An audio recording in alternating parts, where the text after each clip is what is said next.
Hi, this is Akintola Samuel, and you're welcome to today's episode of Breakthrough Moments. Have you ever found yourself in an emotional state where you just feel as if there is no meaning to life? You just want to give up. You're almost getting to a point whereby you're even beginning to entertain thoughts of suicide. Or you even think probably the world will be a better place if you're no longer in it. This is what is called depression, when you begin to feel that the things that once mattered no longer matters. So today I want to talk to you about what you must not do when you are depressed. Most times people go through this phase called depression. For some people, it has gotten to a critical stage, and this is what is called clinical depression.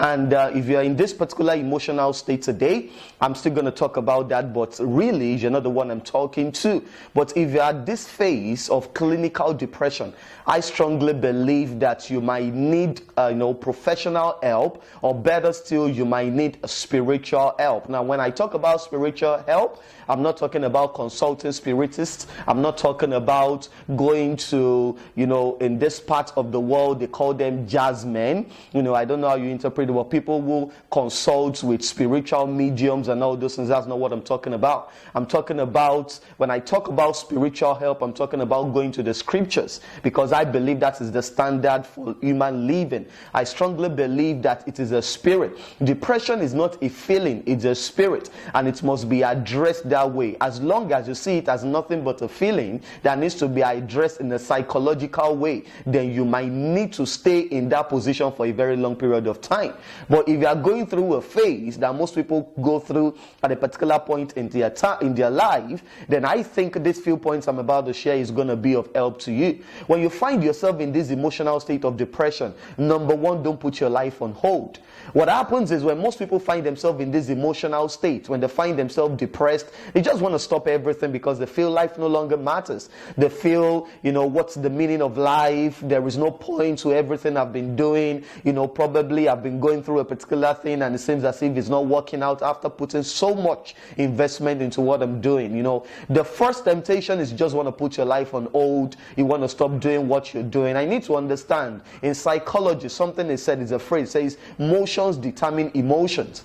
When you put your life on hold, when you start keeping to yourself, which is the second thing you mustn't do when you are depressed, don't keep to yourself. The temptation is to shut yourself away from the world. The temptation is to shut out everybody, your friends and your family, your co-workers, your neighbors. You just want to stay by yourself. You see, when you begin to do this, you are putting yourself in the state whereby that spirit is going to have a firmer grip on you. So that is what you must not do. Number one, don't put your life on hold. Number two, don't keep to yourself. Number three, don't project your feelings on every other area of your life.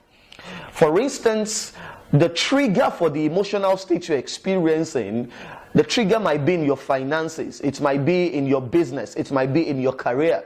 Probably things are not going the way you expect it to go.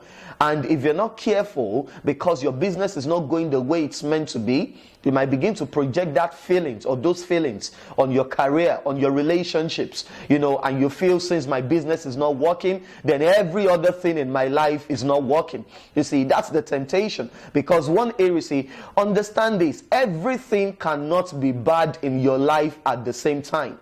Everything cannot be bad in your life at the same time.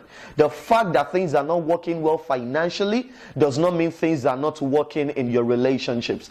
The fact that you've gone through a breakup or a divorce does not mean your business is not going to work. So don't project the feeling or the emotional state that you're experiencing as a result, of failure in a particular area of your life. Don't project it into another area of your life. So number one, don't put your life on hold. Number two, don't keep to yourself. Number three, don't project those feelings on other areas of your life. And the next thing you need to understand is when you find yourself in this emotional state, don't make a major decision. For instance, someone just breaks up, with their loved one, someone they've been in a relationship with for so many years, and because they want to bounce back immediately, they latch on to the next guy or the next seemingly good guy that comes along the way. And before you know it, they speed up the process. They don't take out time to observe this guy, because out of fear of, if I stay too long in this relationship to before making a major decision or commitment, this guy might also break up the relationship. So before you know it, within 2-3 months, they get married, and the things that they were supposed to observe before making a lifetime commitment, they are now beginning to see it in the marriage. You see, you need to understand that divorce is different from emotional breakup. When scripture says two will become one, it simply means there is a fusion of your spirit, your soul, and your body and everything. And you see, it's just like putting two sheets of paper together and gluing it together. Even if you try to separate it, you will never get the old parts again. That is what happens. So majorly, when it comes to relational matters, never make a major decision. When it comes to business, never make a major decision. Don't make a major financial investment when you are depressed, because I can assure you, your decision making, intelligence, or that part of your brain that helps you to make the right choices at that particular point is being affected. So don't make a major decision in your life at that particular moment. Has it been of help to you? I want you to share it with someone. Talk to someone about it. Share it on your social media platforms. I'll be glad if you can do that. Till I see you again in the next episode, God bless you, and this is Akintola Samuel.